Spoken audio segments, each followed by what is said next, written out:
Alors ça, c'est des... Enfin, le droit d'affaires, c'est des types de propriété en Écosse. Wow, alors Ouais, non, mais, wow. mais du coup, c'est quoi l'espace d'un arbre. Il y en a même qui est un peu plus long. Mais l'idée, c'est sympa, c'est de préserver la nature. De reportage, de voyage, quand je partais.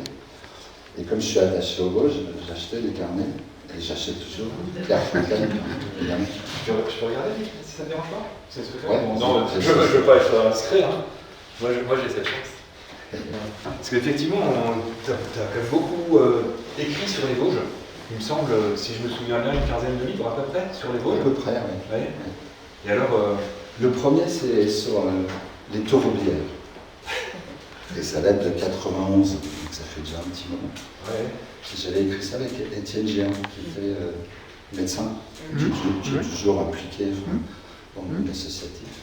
J'arrêterai de te parler de la Corée du Nord après, parce que sinon on va pas passer la soirée sur la Corée du Nord, même si tu as écrit un livre que j'ai aussi ici sur la Corée du Nord. Donc si vous voulez en savoir plus, en d'autres dimensions, c'est intéressant. Alors, quand tu nous parles de Corée du Nord, tu étais quand même encadré malgré tout. Bah ça, c'est toujours en Yougoslavie, ça c'est en Albanie, oui. Kosovo, plus exactement, mais c'est les mêmes racines, on peut dire. La photo suivante, c'est quoi? C'est alors ça, c'est justement, on arrive avec un ami qui était caméraman sur le front serbo-croate, c'est la première guerre serbo-croate, avant que les Test-Communes arrivent. Et il y a eu 50 journalistes tués.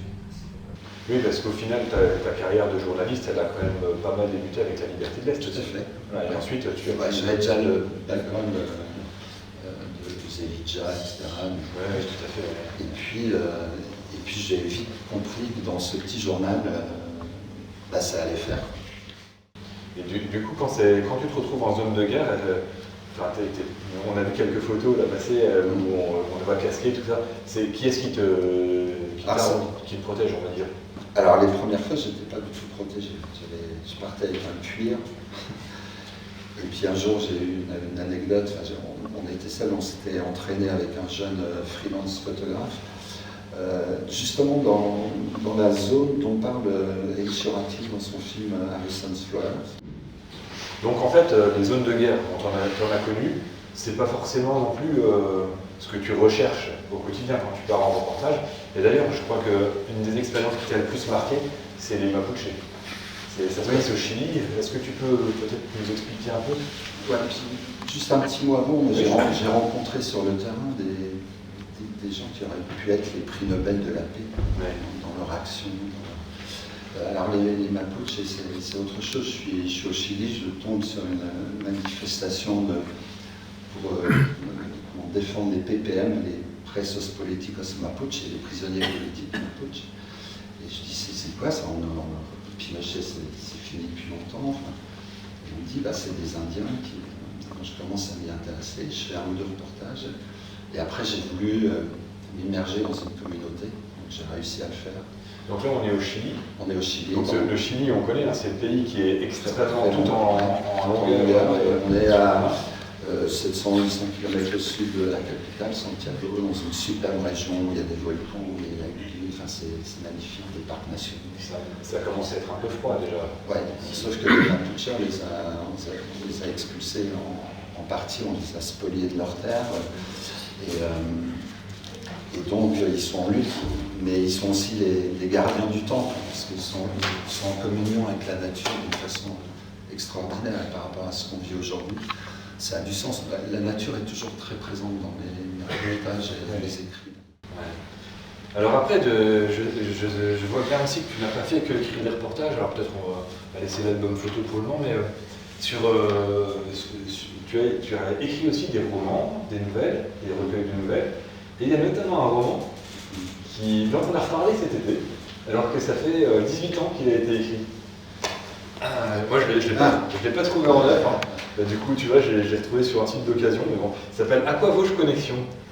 Alors, on en a parlé parce que, en fait, il parle des problèmes d'eau Et je crois que jamais on a été autant atteint que cette année. Oui, j'imagine, en fait, c'est un roman de politique fiction qui est écrit en 2003-2004.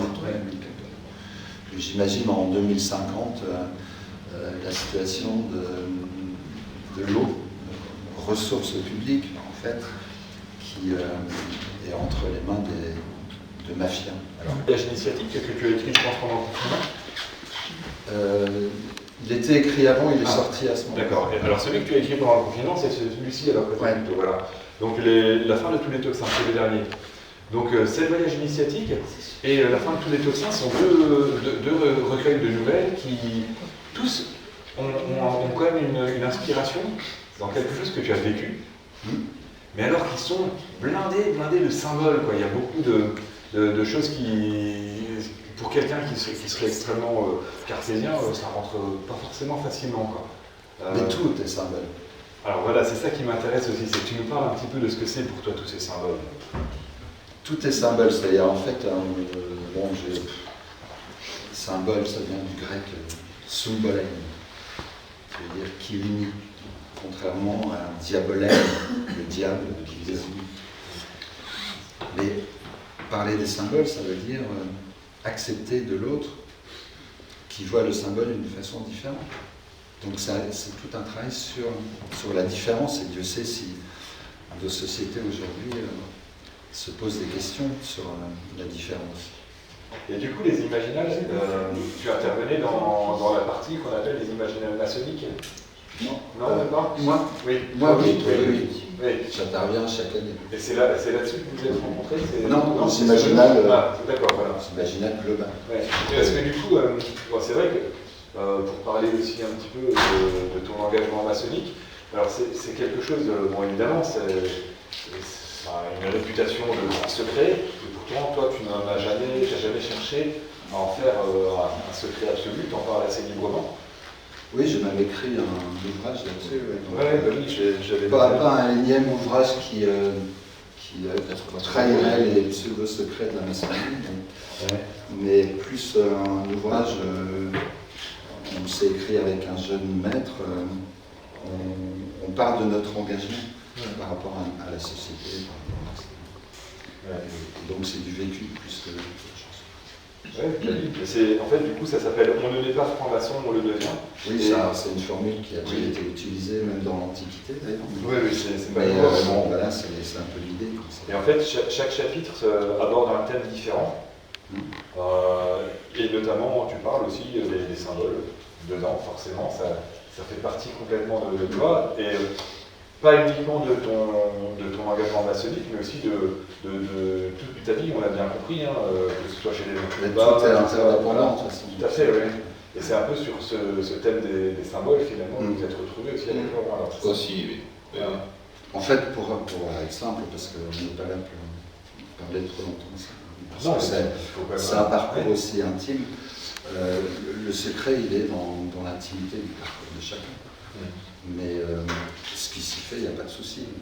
Ce qu'on fait en maçonnerie, c'est travailler sur des thèmes de réflexion sociétaux, philosophiques, symboliques. Et puis,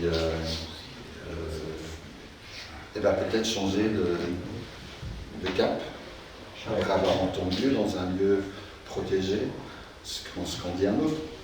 J'ai un petit cadeau pour toi. Voilà, donc ça sera une des nouvelles du prochain. De la part de quelqu'un qui écrit aussi, qui sait bien écrire d'ailleurs. Ah, c'est sympa ça. Je vais le partager. Si tu veux. C'est signé Richard Rognier. Petit salut à Claude en forme de 4 ans. J'en suis tout ému entre la chanson et la présence de l'homme. Claude, chantre discret de la fraternité, Claude, arpenteur du monde, ici, là-bas, ailleurs. Tu resteras l'un de ces batailleurs, libre de tout excès, de toute vanité. Bon. Merci Richard.